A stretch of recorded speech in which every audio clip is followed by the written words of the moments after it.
This is going to be all booty.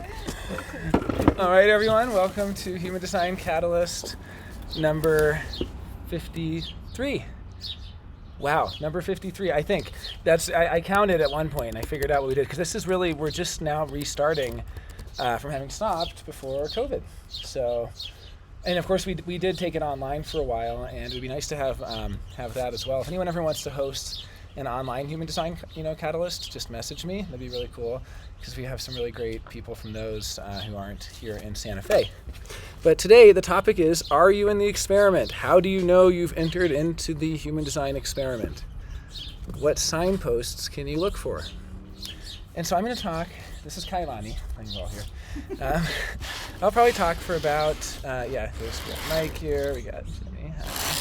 All right, so I'll probably talk for about 20 minutes, and we can kind of just open it up and talk about our own experiences and what, and there's different levels of, some people, first hear about it and kind of, like immediately begin experimenting with it and so on. So we'll kind of talk about what that looks like.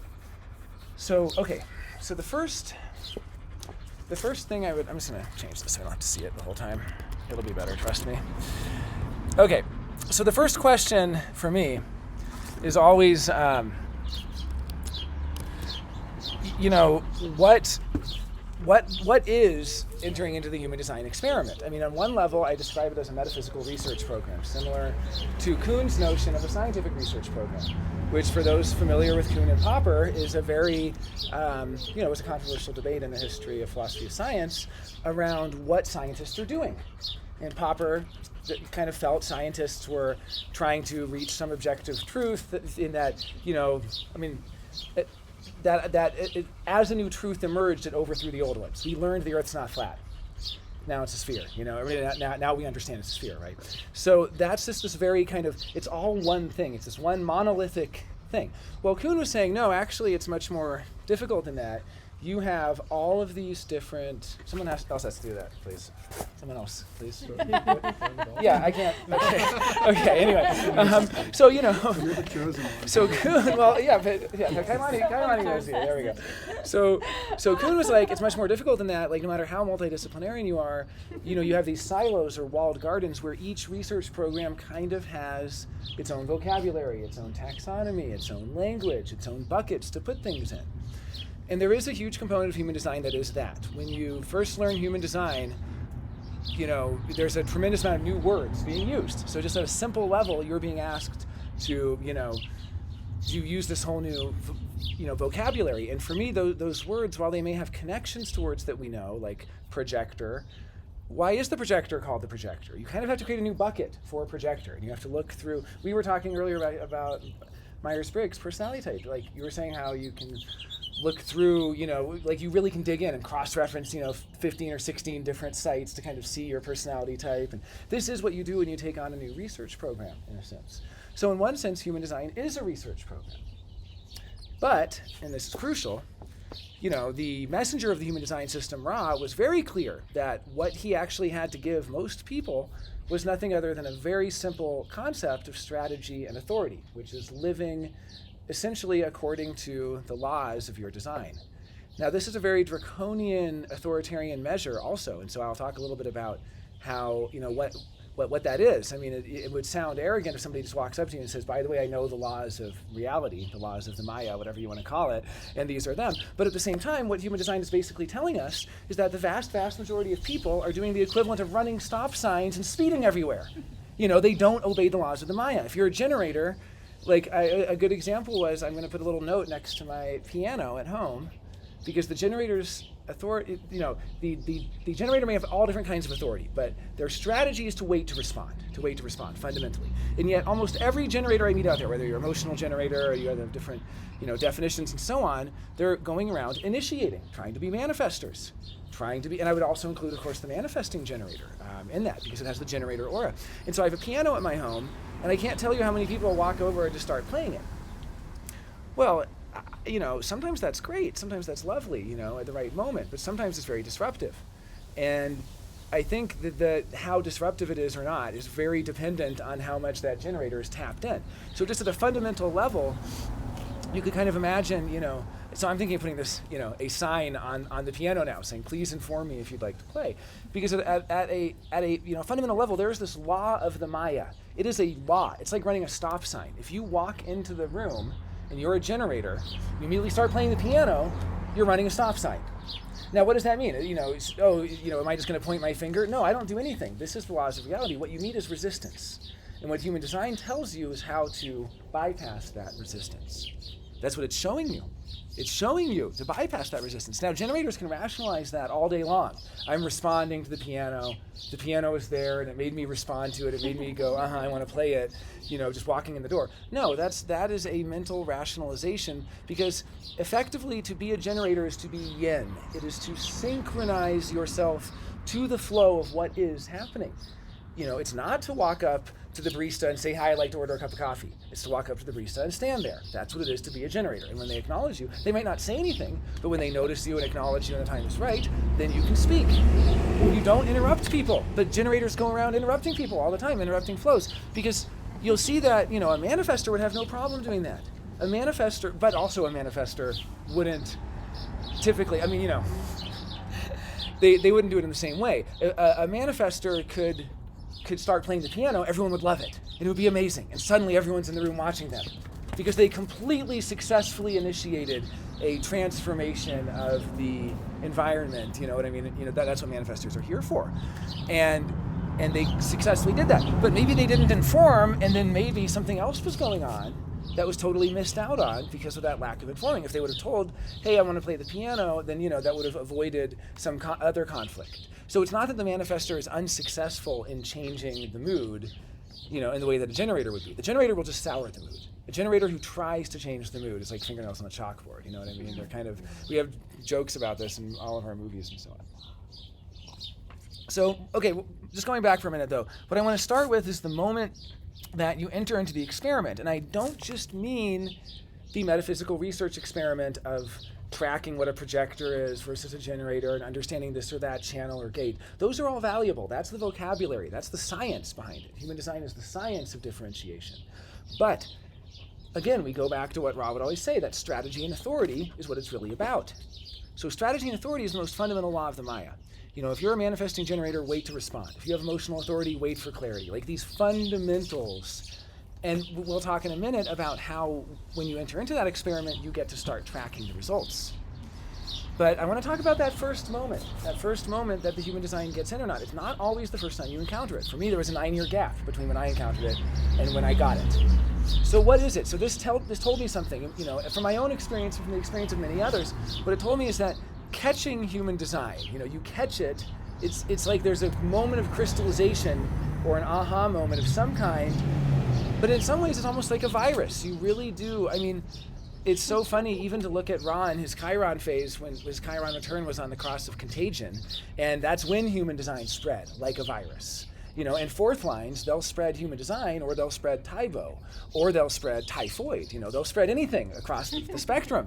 So fourth lines, are just designed to be all the super spreaders. Let's do a bilateral analysis is super. Let's look at the, George Foreman. Anyway, George Foreman girl, it's got to be a fourth line. Everybody, yeah. So these are our influencers. Trends. That's all trends. So I want to go back to that first moment of catching it. And then it's so hilarious to me. I was laughing as I came over. So I had my notes. My notes blew in the street. You saw that. All my notes blew into the middle of Agua, Fria, and St. Francis. What happened there? No? It sort of went away and then you waved. Okay, well, I didn't really know. No, I think I was just like, I lost my notes for the talk. I was about to give it. Oh yeah, no, I was walking across Agua Fria and I had them, and it just went. You know the wind in Santa Fe. And I just happened to be like turning, so I saw the whole thing right in front of me. It was great. Excuse me. So, but in any case, that's around the time I was realizing I had such a funny thought. I was laughing about it. So people catch human design. They catch it, right? And what happens when you catch human design? You catch the slowest thing that's ever operated on you. The only other thing you've caught was being born, in some sense. You know what I mean? Because it's the slowest. It was something that Randy Richmond pointed out. He was a student of Ra. JR, as they know him, Randy Richmond Jr. And he pointed out that Ra would love to say that logic moves at a snail's pace, So, if you want to do experience all day long, you say, let's go, do 50 mantras, do this propitiation ritual, meditate, go through all these things. Yeah, you can get 1 million people to do that. It's easy to get them to do that. It works on them immediately, and they have the experience, and the experience is over, and it's done. Experiential, there's no shortage of people who will give you money for experiences. Logic moves at a snail's pace. Logic is something different. Logic, creeps. And even to understand the logic of a system creeps on you. And if you've been in a system like Myers-Briggs for a long time or any of these other systems, certain things creep up on you. Another example was you said you didn't really like Enneagram so much. I don't either. I don't find much use for it anymore. I'll still talk in Enneagram speak because it's like having a language that other people can use. I'm a 1-wing 9 and I'm a sexual subtype 1, so it's kind of an unusual variant. I can be more aggressive than other ones. And I have 4 in my tri-type, 4-wing 5, and then I also have 6-wing 7, so that's the 1-4-6. I'm very, But the thing is, none of that really means that much to me anymore, because what crept up on me over many, many years was a feeling of general non-specificity and lack of practical application and even cult-like crap, and so we realize these things over time, you know what I mean? We really do. And I can say that human design is the gift that keeps on giving, because let me tell you, once you've caught it, you can't really uncatch it, and it takes years to realize the full potential of that. But what the topic of this talk is about is looking at some of the signposts of what that is, depending on where you are in the experiment. And if you really, the first year, I would say, it's not even really important whether you're in it or not, because there's a funny way that literally just using the vocabulary, it is a funny thing that the vocabulary doesn't matter, but by using it, you start to notice yourself do things or hesitate in places where you would have just been purely going by the program in some sense of what you thought you were going to do in that situation. So even if something as simple as being a generator and being told when you're walking down the street, and you see somebody walking towards you, you don't have to mentally prepare what you're going to say or do or wave or anything. You can literally just spontaneously in the moment react or not as they walk by. And it's such a fantastic experiment for the generator, because even something as simple as that, or walking up to the cash register and just not saying anything, you can notice what happens. Some baristas will take 2 minutes to notice you. Then they take you and they go, oh my gosh, I'm so sorry, I can't believe you've been standing here for 2 minutes. You say, don't worry about it. But that was still better than being like, hey, or even being really nice. Hey, just mentioning, by the way, they still hate it. That's fingernails on a chalkboard to people. Generators initiating, it's not, it's running a stop sign. Okay, so there's this moment of, you catch it. And you might not really notice when you caught it. It's kind of like this invisible moment that you can see in hindsight. Sometimes it takes a year or more to see it. I mean, I had a friend who has been in the experiment 4 or 5 years, really. I'm not sure exactly when she caught it, so to speak. But she said to me, kind of in despair, really low on her emotional wave, I don't think I'm not a good human design student. I didn't really study it. I didn't really do the work. I don't really know if I'm in the experiment. That's kind of what I was thinking about. This was a couple weeks ago. And she's a 2-4, and as a 2-4, part of that is the lack of introspection. It's not like a first line where they know more clearly, or they can anyway, have more of a clear vision of what they're doing, because the second line is always like, I'm trying it, but I don't really know how I'm doing. I'm trying it out. I'm seeing how it works. Well, what I said is, without going into detail, is that I absolutely see it, because fundamentally, at a fundamental level, if you have emotional definition, what your experiment is learning about that. That's what your experiment is. You can be a generator, you can learn about waiting to respond and not initiating out of the anger that can come from the emotional manifested channels, or the melancholy, or the jealousy, or the other stuff, all of the excitement and anticipation and the vortex that throws you into new experience that comes from the root solar plexus channels, right? Because we have a lot of juicy stuff in the solar plexus, and you can spend your whole life learning about that if you have we have one solar plexus defined person that we know here. That's right? it? Is that true? Well, we don't know. I know manifesting generator. Have you Did you guys look up your chart? been able to look at your chart at all? Or? You're open solar plexus. You're almost totally Yeah, open. that's right. That's what I thought. I saw Dave's chart. Your sacral, yeah. So Mike is the. So as an example, and maybe if you want to talk about it at all, Mike, you can come over. No, I'm good. Yeah, okay. Okay, I'm just saying you can come over here to talk about it into the mic, because, but I can also describe what I've known of Mike is just, there's so many different aspects to human design, but when you have the defined solar plexus, it is such a powerful thing that just learning how to in some sense, even just contain the emotion without shattering, especially if you're, a very creative person or somebody who's, on more of the mutative fractal or in more of a mutative core. The defined solar plexus can really, really shatter people who go to the extremes. I'm not just talking about undefined solar plexus. I'm saying there's really a learning process for defined solar plexus people to learn how to handle, to not make reactive decisions. I mean, I knew a famous glassblower who destroyed $500,000 of his art with a sledgehammer because he didn't want his wife to get it in a divorce case. You know what I mean? Just took a sledgehammer to priceless art. Not priceless, it was worth $500,000. But in any case, that's an emotional impulsive action, right? Didn't wait for clarity, right? And then for us, for being defined sacral, we're learning about that. And then there's some of the more unusual ones, like the self-projected projector. Self-projected projectors are very rare. I mean, I don't know the exact percentage, but I would imagine around 1%. And so all of these things we can really, I guess you could say that as soon as you see it, you can't unsee it. But there is a point that you've seen it. So that's what I'm saying. My friend who was so worried, am I really in the human design experiment? Is it actually benefiting me in any way? Because the other question is, what does human design really do for you? What is the benefit, right? If there is a benefit. And, to me, the benefit is clear. It's very clear. It's not about healing.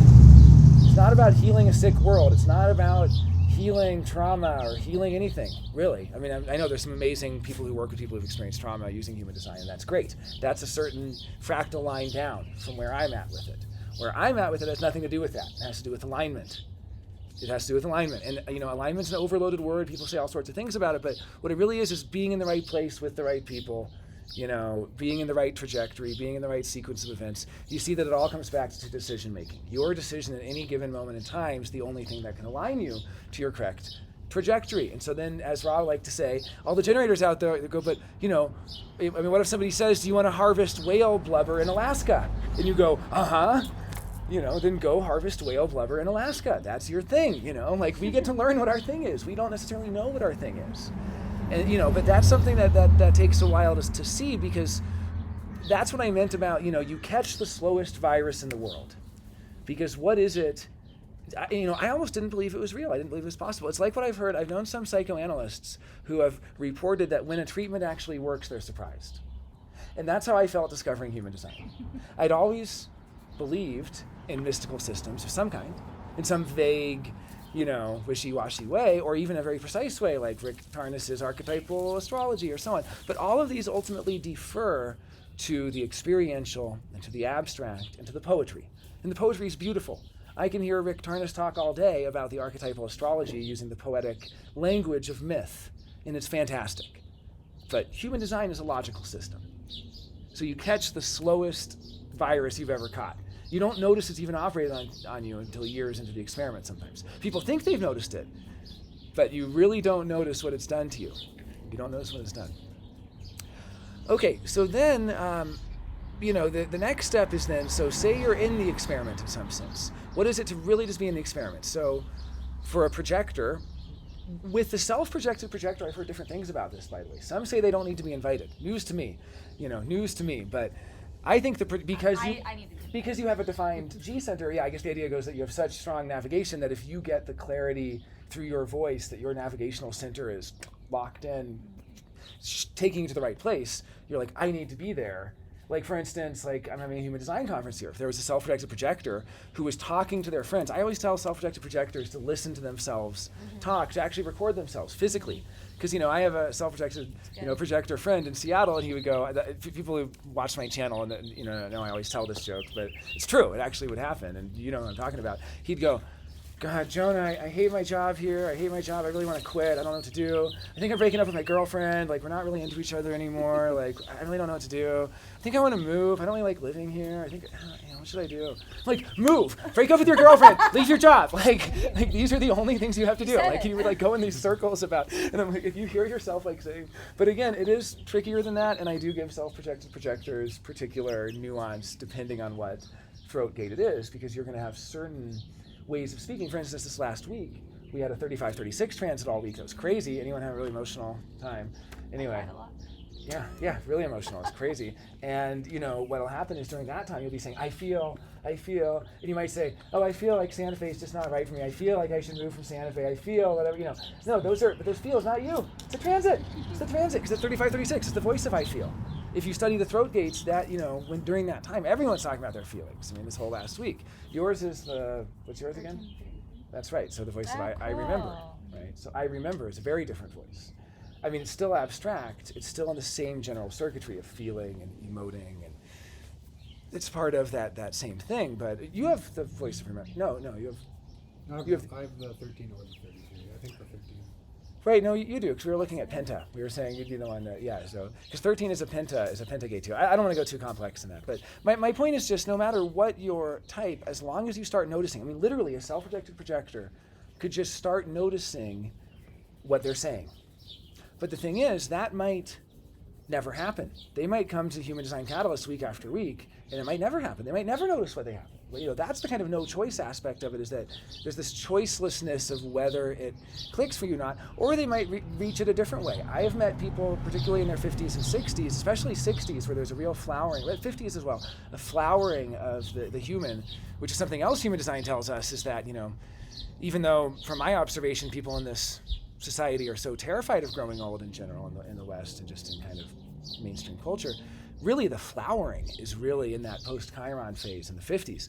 But what I found is a lot of people will just organically kind of arrive at a lot of the same concepts. Somebody whose solar plexus defined will come to me and say, people take time to come into focus, and we need to wait to make decisions. And I've learned over my many years not to make these impulsive decisions, high or low on my wave. They don't necessarily have the same words for it. But even in those cases, it's like it's taken 20 years to learn something that you could have started experimenting with at any time. Some people already have, I think a lot of actors experiment with this.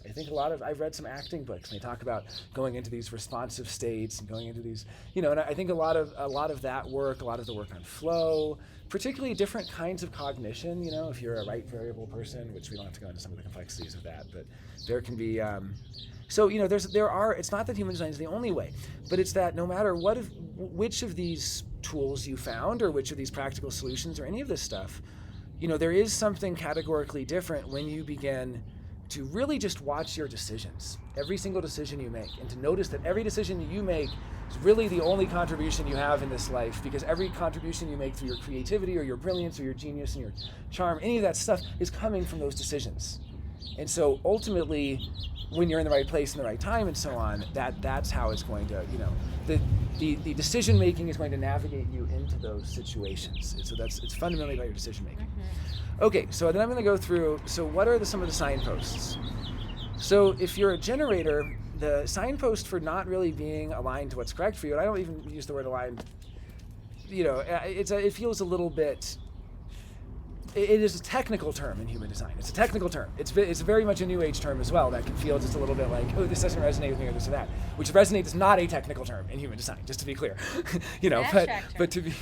But what alignment is actually a technical thing. But I guess what I'm trying to say is, like, when you're with the forces that are correct for you, you're in your kind of correct flow, your correct place, and so on, you're going to notice, that there's really a lack of resistance in the environment. And the fundamental thing that you'll notice really as a generator is going to be the satisfaction. And if you are a manifesting generator, particularly with a real manifested channel like the 3536 or the 1222 or the classic 3420, then you're going to also notice peace as a secondary aspect of that. Like, you can't really get back in touch with your, sacral response until you're at peace in some sense as well. So we are going to have these signposts. But what happens is, for the vast majority of people, I very rarely meet a deeply satisfied generator, right? I really don't. I don't usually meet them. Like I'm trying to think of people that I've met where I've just gone. Now, it's also the fact that I'm a generator, so I don't really see other generators very clearly. Mike is a projector, and as a projector, have you met generators who aren't in the experiment who are just deeply satisfied with their work? Like, can you think of one? Not consistently. Not consistently, but I mean, if I were thinking one, I would almost think of, like, can't think of a person, but I would think of somebody who's, almost like a crafts person, or someone who, someone who is just accidentally lucked into finding the perfect thing for them. I mean, it happens. Some people are just naturally raised in their correct environment, and they're in their correct environment, and you know what I mean? Some people get really lucky. I mean, that's what human design tells us also. But I would say for the generator, the vast majority of them are living in frustration. But, I think that's an external signpost. I think that's something that projectors can tell. You could tell if a generator is frustrated. You could tell. But how do you tell yourself if you're a generator? How can you really tell you're frustrated? So it's a legitimate question. It's a legitimate question because, with all of this hall of mirrors of the mind, how do you really know what frustration is? Well, I think the other part of it, the bigger part of it is this. Every generator is going to have a sort of a mental decision-making strategy to maintain mental control through threat of frustration. So I'll give an example. If you have the undefined solar plexus, like some of us here do, there's going to be this resistance to, in yourself, an internal reluctance is maybe the better word, because resistance is more of a technical term in human design, but there's a reluctance to confront a difficult truth, perhaps, as a not-self theme. Avoiding confrontation and truth, sweeping things under the rug, making sure you're not disappointing people, sugarcoating things so that they don't really see, if you have undefined solar plexus, your parents probably had no idea what you were doing in high school because you had made sure that you didn't want to disappoint them or let them down in any way or let them see you in a way that you don't want to be seen. So you would manage how they see you, and you're not giving people the raw you, you're giving them really a managed version of you. And there's a reason for that, because if you have an undefined solar plexus, you're extremely open to other people's emotional state. You don't want to give them something triggering to them that'll make you eat a sandwich of freaking out mixed with pain and sadness and disappointment. You know what I mean? Like if the emotionally defined person is going to have some sort of reaction, I guess what I'm saying, you can see how the defense mechanisms emerge. They don't emerge in a vacuum. The solar plexus, the emotional defense mechanism of an undefined solar plexus person is going to emerge, from a sort of perception of the other's emotional state and so on. But what's going to happen here is, how does that really operate? Well, when you're supposed to make a decision, say someone asks you, they're sick and they're in the hospital. You want to go to the hospital? That's it. You want to go to the hospital and see them? It's so hard to do because the undefined solar plexus goes, what will they think of me? The undefined solar plexus immediately jumps in with, well, I don't want to have to tell them that I don't want to go, or whatever. So I'll just go because it's better than having to tell them I don't want to go, It's better than telling them it's not for me. So then undefined solar plexus people could, try some other strategy. Like, what if I just don't respond? What if I pretend I don't get it? What if I didn't? You know what I mean? So you see that the not-self theme is multivalent. The external, what other people will notice about you is that you're very frustrated, right? Or that if you haven't gone through your process of waiting to respond correctly or waiting for the emotional clarity, if it's an emotional channel, you might notice you're very angry because the emotional manifested channels are very angry, right? And they'll notice that about you. They'll see it as an externalization theme. But what is your internal experience of yourself? It's actually a mental rationalization for every decision. Do you want this job? Well, yeah, because, if you start thinking about it, you start thinking, that's a job, if I don't take that job, people will be disappointed in me, say. That's one example of it. I mean, it's not really as accurate now because that's more of like an older way, but for a lot of people that's still true. For a lot of people, there's still pressure to take the job your parents had, or to take, or it could be, I really want to break up with this person.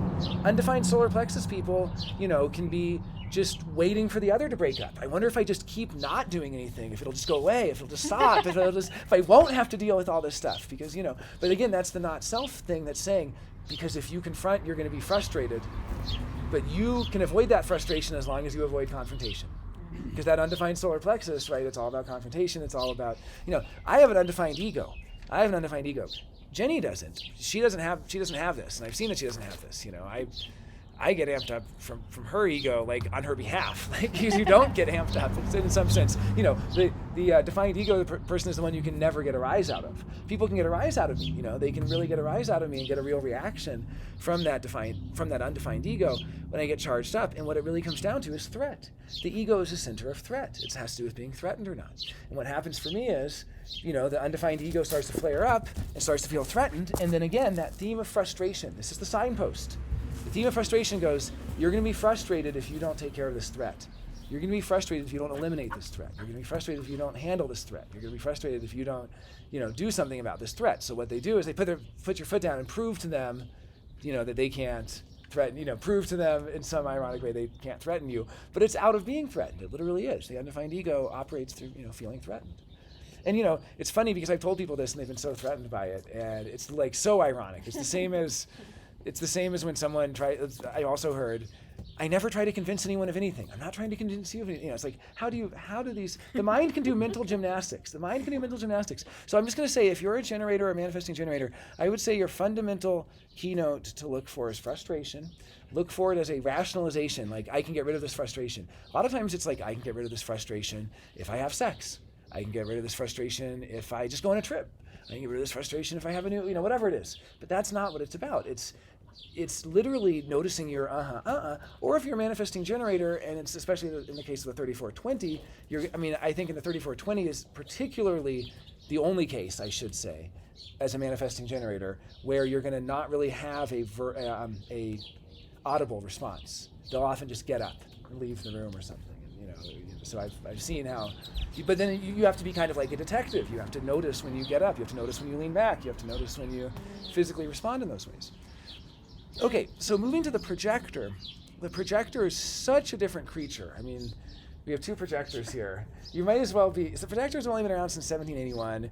Y'all are like the babies, and yet you're the guides. You're here to guide us. What am I doing here? So scoot over. No, Okay, well, I'm just saying. But to be a projector is something entirely different. I don't care if you're a splenic projector, moment-to-moment decisions. For those not familiar, the spleen can make snap decisions. The sacral can also respond once it has enough information, or once it's accumulated enough, or once the timing is right, or whatever. Once the nervousness has subsided, once the mind has shut up, so it's a little different, right? And then the solar plexus, goes into a form of clarity that's very long-term. We say no truth in the now for people who have the solar plexus defined. Like that's true of Mike, but not really true for us, because all of us here can actually trust, as long as we're not emotionally compromised from some crazy transit or something like that, we can actually trust our physical assessment of the situation in the moment. Whereas for Mike, there's going to be, and for anyone who's solar plexus defined, there's going to be a whole journey that you go through from seeing it from all these different sides. And it continues. It never stops. It's a movie, as J.R. Richmond says, it's a movie, not a photo. A splenic person, Jenny can meet someone and take a photo of them. And then 2 years later, have the same photo from the day that she met them. And that photo hasn't been updated.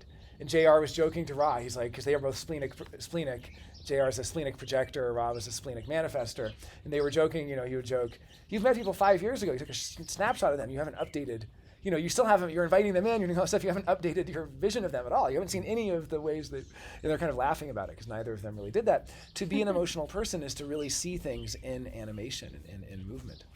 But the fact of the matter is, as a projector, even if you are a splenic projector, you're such a different creature because you're not operating moment to moment in the same way the generators are. Obviously, you're operating moment to moment. And for projectors, Ra gives color transference, which I'll touch on momentarily just as the tool that a projector can use moment to moment. But even still, it's different because color transference is not a decision-making tool. I'll explain what it is in a moment. It's a tool for seeing, not a decision-making tool. You can't make a decision from that place. The fact of the matter is, a decision for a projector might lock them into a 7-year cycle for something that a generator could get out of with the very next bus, so to speak, that comes along. The very next, hey, you want to leave this place and go do this instead? Let's do it. But the projector can't do that because when they enter into things, they can get stuck in things in a way that is very hard for me to understand. I have read about it, I've seen it, I've noticed it. I cannot really understand it because I've never really lived it. I can understand some of the mechanics around it. And I'd love for any projectors watching to be able to comment about that, or if you have any comments, Mike, about the longness of the, that it's you enter into something for a long time as a projector. Like the invitation doesn't come that often. Like it's not a moment to moment responding kind of thing, And that goes for splenic projectors too. The invitation might come once every 10 years, But I don't mean to say 10 years because the other part of it is I think when you're really living your design as a projector, one of the signposts you notice on the positive side is that you are so ready for that. You are so like it was funny because when I had a business at Techstars, we were learning how to fundraise capital for a startup, And I realized you have to make that startup, so desirable would be a nicer way to put it. So desirable for the investors, and you're dolling it up, making it as desirable as possible. And you're spending months and months and months and months building all of the things that are going to help and doing every last thing you can in preparation. And then you have that one meeting, and in 20 minutes you either get $1 million or you don't, right? That's what it is to be a projector. And in that 20 minutes, you're going to screw it up if you haven't been preparing. You're going to screw it up if you've just been not living as in your actual proper motivation too, as well, and not living your design. No, I know. I mean, this is what it is, though. This is what it is because. But what will? Well, absolutely. There's also leave a lot of invitations. There's so many invitations. They're not all going to be the correct invitation. Someone can invite you to tea. I mean, it's a different thing. But to be. I mean, as an example, I know a projector who made $2 million with a New York Times bestseller. That's something you have to be ready for. You have to be ready when you have that connection. You have to have your book ready. You have to have your stuff together. You have to be ready to have that New York Times bestseller and to have that success that comes to you. By the way, that type of success is still not what success means in human design. When we talk about the signature, it can involve it. It can feel pretty good. I'm sure it would feel good to a lot of projectors out there to get $2 million, but it can also come at a price.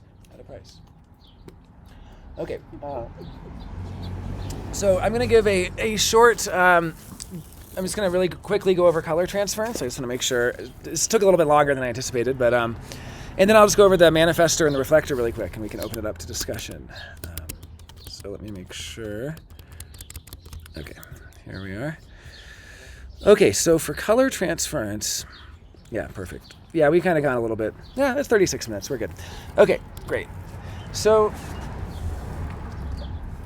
let me just close that again. Okay, so for color transference, this is not going to help you make decisions. Like a self-projected projector, you still have to hear what you've said. Like a splenic projector or emotional projector, you're still going to be doing your strategy and authority. But what you'll notice is it really helps you notice your alignment with the people around you. Because all of us have what you could call a true, I like to use Lacan's example of full speech versus empty speech sometimes. I also use that as an example, particularly for self-projected projectors, how they can recognize when they're speaking truly as themselves versus when they're just kind of saying a bunch of stuff because they're hurt, And so the example from Lacan is this, and you can kind of see the difference. There's two friends. Friend number one says, hey, I was offered a promotion at a job, at work, at my job. And friend number two says, that commitment's going to bring so much responsibility. You're going to bury yourself in a hole with that responsibility. You're going to hate it. Don't do it. You don't want that job. Well, it turns out that guy had just been asked to marry his wife and had all the pressure from his family to get married. And he was doing empty speech of putting some of his own stuff out there as advice for his friend. Advice for his friend, right? That's what color transference is like. So there's an aspect of human design called color. I'll do the kind of 5-minute version of it without going too deep here. Although color is one of the deeper topics of human design. But there are 6 colors that you can have. There are variations and so on, but 6 fundamental colors that you can have on the personality side on your Sun-Earth placement. This is a subdivision of line. This is 1/6 of line. So if you study line, which is a subdivision of gate, this gets into the kind of nitty-gritty of it. But nevertheless, you can go on transparentmatrix.com or use Maya Advanced Mechanics and so on to generate these charts that will tell you what your color is, or you can just ask somebody on a human design group what your motivation is. Okay, so they are fear, hope, desire, need, guilt, and innocence. And I'm going up from the bottom, from the fundamental, from the first, which is fear. You can imagine fear as being really somebody who is designed to be in alignment really correctly with people who are asking them how they're going to do it. How do they know it's going to work? How have they, figured out? Like all of the how questions. The second you ask somebody a how question, you're putting them into fear. Like, I'm going to pay you back. How are you going to pay me? How are you going to make the money? Because fear is a fundamental human process. It is the birth of intelligence. And all fear is fundamentally this fear of the unknown, which essentially, is what spurs intelligence in humans. It's like, I'm afraid of that because I don't know what it is. So let's go over there and see. Now we can come back and tell people what's over there. Go this way, there's yummy berries. Don't go that way, there's rattlesnakes. It's like this fundamental ability. Now, a fear person is going to transfer to need. So if you're a projector and you have fear motivation, you will notice people who just aren't good for you when they start pulling you into need, when they start pulling you into what needs haven't been met, for instance, and they start to say, well, what do you think is missing here? It's a very different question. What do you think is missing pulls you out of how you're going to do it. And the fact of the matter is, I've never met basically a fear projector who stays in fear very long at all. You see them in need all the time. They're constantly going on. You know what they're doing is they're going around telling you what you need to do. Fear people. I mean, our friend Von Paul, the artist, he's a fear guy, and I love to poke him and prod him with fear because he'll come out with need. You know what you need, Jonah? You need a haircut. You know what you need, Jonah? You need a new shirt. You need this. You need to sit up. You know, he loves to dig into need. And I say, well, how are you going to make me do that? Or something, you know, I get him back into some, you know. And I love to joke with him and get him back into his fear. Because the people who are correct for you will just naturally, they will see that in you. They'll see that you're here to be, you know, to figure out how to do it and to help others figure out how to do it and to be in that. Now, the second color, hope people, your hope. You know, hope transfers to guilt. And a lot of people hear guilt and they kind of shrink rather, but, you know, guilt is about taking responsibility for things, making it your business to do it. You know, it's your business to fix it, or it's your business to make sure that whoever is responsible for it fixes it. It's your business to bring justice. It's your business to, you know, hope people like Jenny can be, you know, as not self. I never knew you in that. I met you a couple of years into the experiment, after the first year anyway, which was great. I love when I meet people after the first year of their experiment, because that first year can be rough, just heads up out there. Okay, but I love when I meet somebody they're like deeper in the experiment. But in any case, you know, for Jenny, I never got to see that. But, you know, the not self of hope is going to be the most meddlesome, nosy, pushy people you've ever met, because they're constantly nosing into everything to fix it for you. And half the time their fix breaks it even more. So they go in, you know those people that fix things for you? They go in and say, oh, that was broken, so I fixed it. Someone did that, I wonder who it was actually, it was interesting. It's like sabotaging. I call it sabotaging. They call it fixing, I call it sabotaging. I have a broken, this might actually help me figure out his birth time. One of our friends, this makes me so happy. One of our friends doesn't have a birth time, and I think I now know, I won't say who. And in any case, he literally sabotaged, it hurt my foot. I have a broken stove front, and it is broken. And I have tried to fix it numerous times, but I have essentially left it in a state where he actually had to go get it. I put it across the room, the front of the stove, and he went and got it and put it back on there and fixed it for me. Very next day, opened it up, wasn't noticing, didn't expect, fell off, landed on my foot. So if you are a hope person, stop meddling in other people's business. Just stay out of it. Yeah, serious. I mean, you know, and if you're a projector in your hope, you can notice the people that are pulling you into fixing and saying, well, what are you going to do about it? Don't you want to pull your kids out of the school after that? Don't you want to? That was another hope person who was like, you know, my kid had a bad time with the teacher. I'm going to take him out of the school. I'm like, well, I would ask them, well, do you think it's going to change? Do you think it's a pattern? Do you think it's going to, if they're left variable, is it going to repeat? Like, hope questions are, is it going to change? Is it not going to change? Is it going to get better? Is it going to get worse? What do you think? You're like, well, I hope it gets better, but like, you know what's actually worth hoping for, because you wouldn't hope something will get better if there's no reason to. You know, hope is the long shot. These are the people who are opening up the bar, the sake bar at the edge of town, which if you're watching Fujio, please do that. We need another sake bar here. Actually, the first one, I think. My friend Fujio wants to open a sake bar at Santa Fe. But you know, the hope person would be the one who would not just open it downtown in the plaza with a high rent, open it in the up and coming neighborhood, open the sake bar in the Seiler Arts District, or you know what I mean? Like they're the hope people. They're the ones who are like truly aligned to their hope, and who are really knowing what's worth hoping for and can inspire and instill hope in others, and also really act as a guru to others. They really are the guru. I mean, just in the same way that the first color can be a teacher. But just like the fear people are really terrible teachers when they're going around telling you what you need to do, the hope people are really terrible gurus when they're going around telling you, you know, or they're going around fixing. They don't even tell you, they just start fixing. They just start doing it. You find out later that they did it. You know. Okay, and then that brings us to the desire people, to Mike and myself. And you know, desire gets a bad rap, you know. People think it's about our desire. They think it's about my own desire. And it's true, we have desires, but those desires, I mean, desire is actually the foundation of all motivation, which is why the opposite of desire, innocence, is not even really a motivation, it's the lack of all motivation. It's the completely amotivated person, the person who doesn't have any reason to do anything. As a desire person, I kind of need a reason for everything. I need an agenda for everything. It sounds funny, but even if I'm going to a party, my agenda, I need to be clear about my agenda in some sense, you know, which is that it might be just to relax. But then I at least know, And I go, okay, did I get enough relaxation time or whatever? And I know that that's my goal. Like, I have goals. I stay locked into those goals.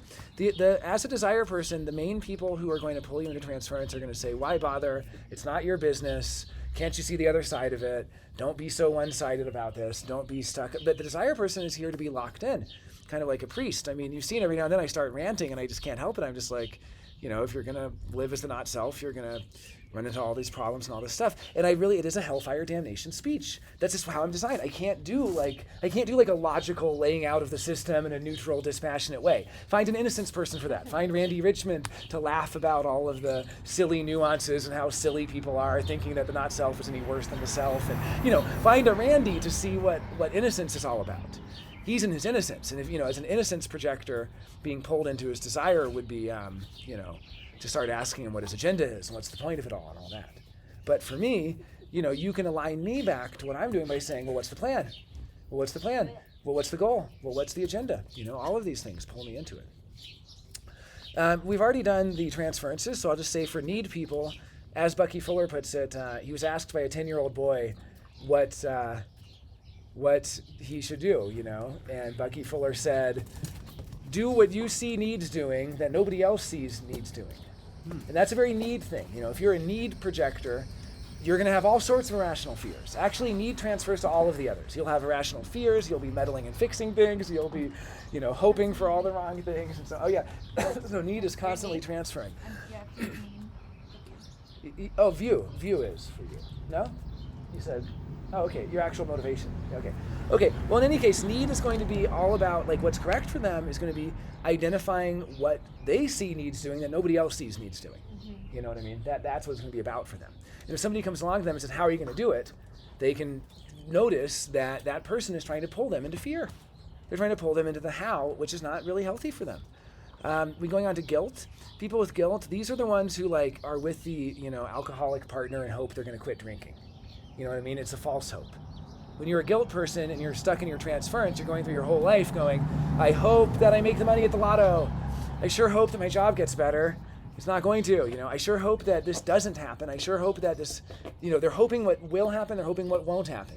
And either way, they're in this good news, bad news cycle. The only guarantee if you get good news is you're going to get bad news at some point. And the only guarantee if you get bad news, you're going to get good news. It's a good reminder to the guilt people. Don't get hung up on the whole good news, bad news cycle of I'm hoping this will be good and I don't want it to be bad. I'm hoping it won't be bad. And, that's not what you're about. What can you do today?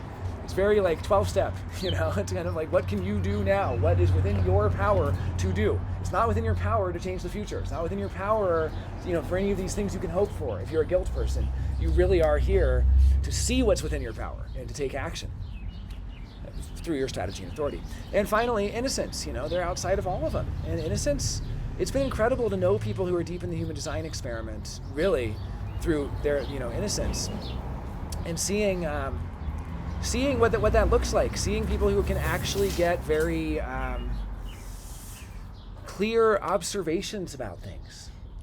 Observations, they're so observant, and what they're observing is beyond the binary of taking sides.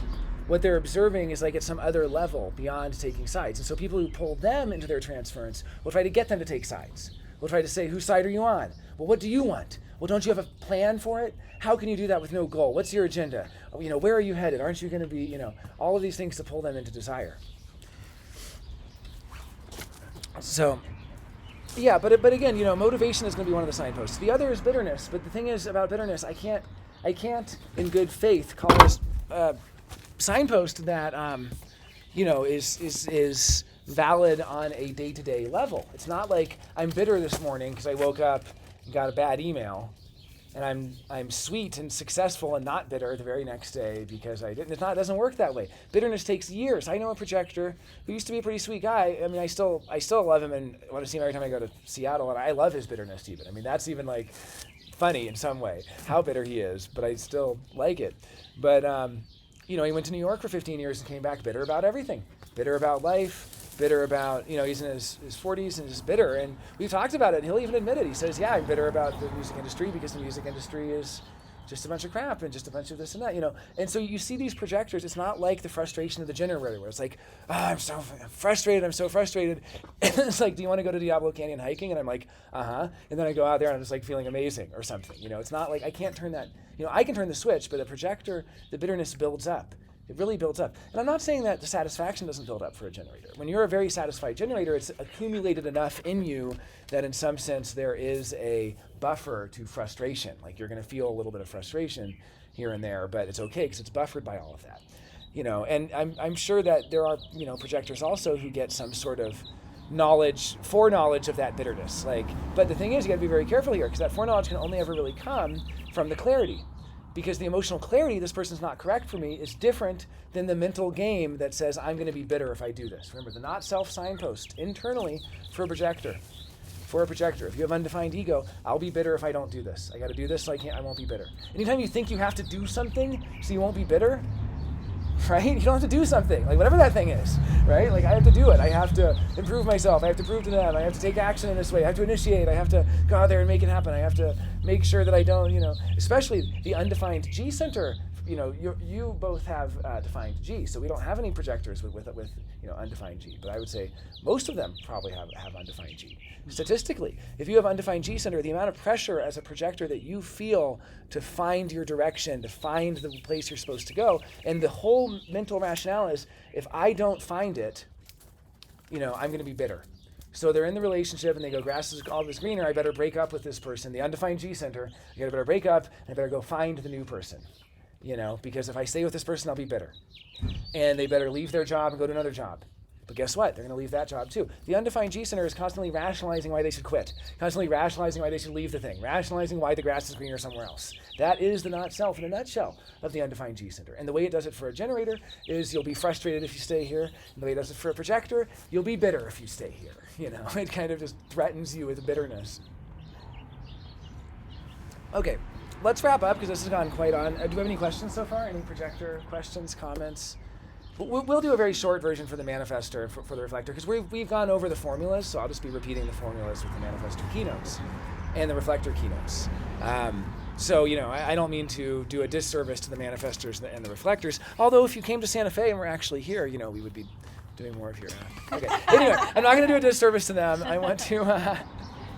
I'll kind of wrap it up, but it's the same formula. It's the same...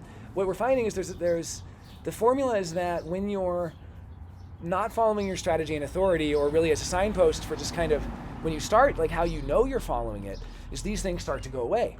You know, as a manifestors, so a manifesting generator may know some of the manifestor anger. In fact, I think everybody does. You don't have to be a manifestor to know it. I know I had explosive rage a couple of days ago with that 3536, which, you know, it's hard to handle. Having a completely undefined solar plexus can be so hard to just have, you know what I mean? I don't want to see you rage. Oh my God, no. Well, I'm not that bad. Although I do owe an apology. I owe an apology to so I was parking in my spot and I guess he was enforcing, I mean, I guess it's his spot too, but I owe the neighbor an apology. I never met our neighbor. And I think the neighbor thought that I wasn't parking. He came out and he goes, it's private parking. I said, I know. You know, it wasn't very good. It wasn't. I'll just leave it at that. It wasn't good. I didn't yell. I didn't say anything. I just, you know. But I guess what I'm trying to say is, as a manifestor, you can kind of use the anger that you're feeling. That's going to be the external. Like when you see a manifestor who's really angry, that's going to tell you, here's somebody who's meeting a lot of resistance because they're not informing. They're not telling anybody about anything. So everywhere they go, they're meeting resistance. You know, if you're a manifestor, just know that people are on edge around you. They're on edge because you actually do have the power to make a big impact. When I first heard about manifestors, I looked up Orson Welles. I had assumed he was one, and sure enough, he was, because he didn't inform people that what he was doing was fiction. He put out a radio thing saying that aliens had landed, and people killed themselves. Talk about the impact. A generator does that, nobody notices, right? So, manifestors, have reach, and their reach is far-reaching, and they don't realize. By the way, if you're a manifestor, I had a manifestor the other day inform me that she didn't like being invited. I said, does that affect me at all? Because if you're supposed to inform people that will be affected by your decisions. You're not supposed to inform people if you don't like something, this and that. That's not informing, you know what I mean? Informing is like, by the way, I'm going to start construction next week. It's going to be loud. Or hopefully I'm going to start construction in 3 months. It's going to be loud. Give them as much advance notice as possible. Anyway, I'm not going to go over all of the basics of the strategy and authority of the manifestor other than to simply say that anger is going to come from the resistance people have to you and their attempts to control you, because they sense within you that power to screw everything up royally for everybody, not just yourself. And so having that power and having that responsibility. This does not go for manifesting generators. Manifesting generators, sure, you can manifest once you're in this yin responsive place where you're like in the flow and everything's going. You can say, hey, do you want to climb on the roof and do the jamba or whatever, do a dance? Like, you can do that and it'll go great because you're initiating a new thing from that point of flow. It's like a jumping off point. It's a line of flight. It's a deterritorialization, and you land somewhere else entirely. And it's beautiful. But, it's still not the same as what a manifestor can do in terms of the actual damage that can be done by a manifestor. So because of this, the anger is what we tend to see because of all the resistance they face everywhere they go. Now, on the other side of it is the internal rationale for the manifestor. Let's take a manifestor who, has, let's do the undefined spleen. Let's say they have a defined ego, a defined G center, and a defined solar plexus, because those are the three strongest centers. We've already kind of covered what those would look like. So let's say a manifestor with an undefined spleen. Well, we already know they're going to be an emotional being. They're going to have to wait for their emotional clarity and so on. What's going to be happening is while they're trying to wait for their emotional clarity, their mental rationale will say, you got to do something now. You got to impulsively act. If you don't, maybe they're really high in the wave. They just met someone. They think they're great. This person's leaving tomorrow. If you don't bond with them now, you're not going to get your chance. And they jump into bed with somebody that they hardly know because of that emotional impulsiveness. Or on the downside, this is crap, this is terrible. I mean, my dad, he's not a manifestor, but I've seen his emotional wave. He would destroy his art when he's down on the wave, or like the guy who broke all of the, and then they regret it later, or they, it'll happen either way. Either they're so excited that they buy the car the instant they see it without waiting for the clarity about whether it's the right car for them because of the pressure that it's going to get sold to somebody else. There's other interested buyers, all of this time-sensitive pressure. And, what's going to be happening throughout all of this is they're going to have a fundamental, sort of not self-theme with that undefined spleen of, I can avoid anger as long as, I don't let go. I just can't let go. Like, whatever it is, could be a business. They could have had the business for 20 years. Not going to let go of the business. Could have been a relationship. Not going to let go of this relationship. It brings me stability. It brings me security. I'm not going to let go. I can avoid all the anger as long as I just don't let go. I can't let life trick me into letting go. Because if life tricks me into letting go, I'm just going to be even more angry. When actually they're holding on to things that aren't good for them. The not self-theme of the undefined spleen is this sort of quote-unquote codependent, I mean, not literally, but sort of like so attached to a fault, smothering attachment of the other person, because they're hooked on the other person. So, and I'm talking here, by the way, about single and triple split definition. It'll be a little bit different if they're split, because then it puts a focus on the bridging gate or gates or channel or center. So, and then finally the reflector. And I don't mean to leave them for last and give them the short end of it just because there's only 1% of people are reflectors. I mean, I feel like they always get kind of the short end of the stick from all human design, because human design's like, let's talk about generators. Like you can look at the percentages, and that's about what it gets in coverage. Talk about generators 70% of the time. We talk about projectors around 20%. Manifestors get 10, and then reflectors get 1% at the very end. Which accurately reflects the percentages of population distribution. But it's not very nice. It'd be interesting to go deeper into. No, I'm not a manifestor. I'm not the one to tell that. They're the ones. That's what Ross said. He's a manifestor. He's like, you can't just leave a room. You have to be nice. You have to say bye. You have to announce that you're leaving. Like, what is this world? He just wants to just be able to come and go and leave and do whatever the hell he wants and not inform anybody. But they're like, he's not very nice if he just walks off, not saying anything. So he has to remind, I don't have that problem. I don't leave the room because I just don't know what to do. I'm just I guess I'll just stand in this room until something happens that makes me go in another room. I'm not let's go in that room. Let's go over here. Very rarely. Okay. Well, anyway, for the reflector. It's going to be the same thing about surprise versus disappointment. And their not self-theme is really disappointment. That is the disappointment that is linked to surprise. It's the disappointment that the surprise never came.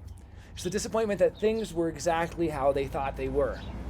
If you're a reflector, you're basically continually jumping to conclusions until you start to follow strategy and authority, which is to suspend the conclusion as long as possible. In the same way that the solar plexus process might suspend coming to some ultimate clarity. And even then the clarity is only ever 70 or 80%. But as a reflector, to kind of suspend the conclusion process to give enough time for surprise to actually happen. Because as long as you've concluded everything in advance, you're going to be on that good news, bad news cycle, just like I was talking about hope people. I mean, but it happens, I think all of us can get in that. Every human being can get in the good news, bad news. Ooh, I got good news. I better initiate so I can avoid getting bad news, and I'm a generator. It's like, no, don't do it. So as a reflector, just remembering that so much of, the not-self themes of avoiding the confrontation in truth and trying to prove and trying to find your way and holding on to things that aren't good for you, all these different themes you can read about, those are going to be rationalized and justified essentially as a reason why you should jump to a conclusion.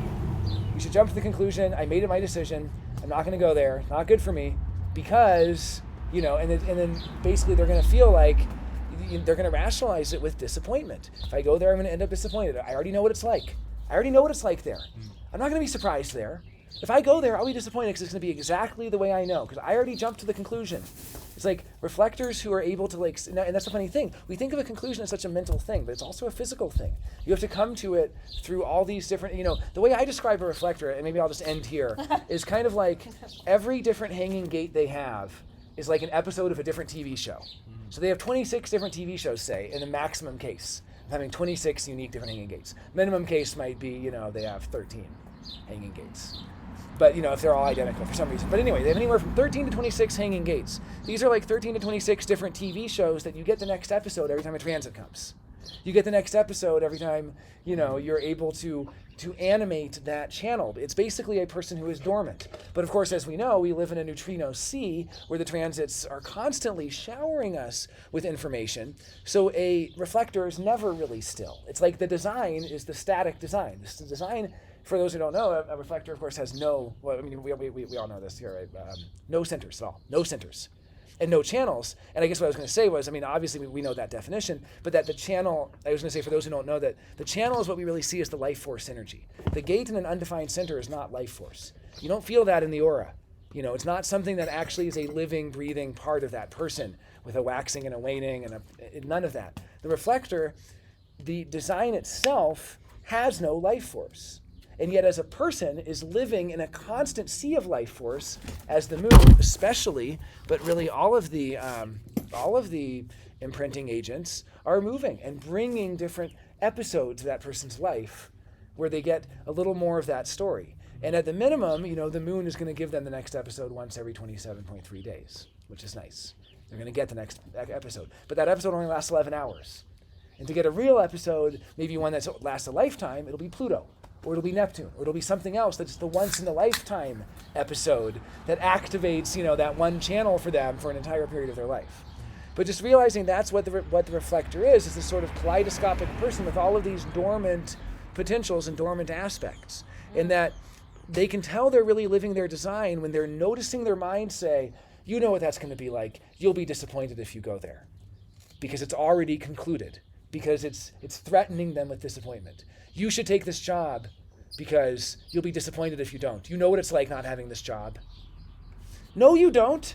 You've jumped to the conclusion that you know what it's like not having that job, right? So reflectors kind of need to notice, that's the signpost for you're in the experiment as a reflector. You're noticing your mind threaten disappointment, the disappointment that things are exactly as you already thought they were, that there's nothing different about what you assumed, And sadly, that's what reflectors actually get.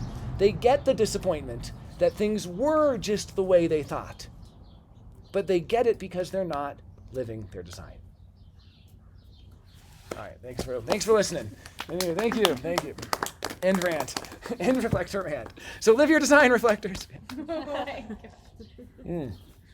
All right, well, maybe I'm going to record the post-convo a little bit later, but thank you so much for watching, everybody at home, and hope to see you at High Desert Human Design 2021. Woo, it's a conference we're doing here. Anyone want to? Yeah. All right. Thanks, everyone.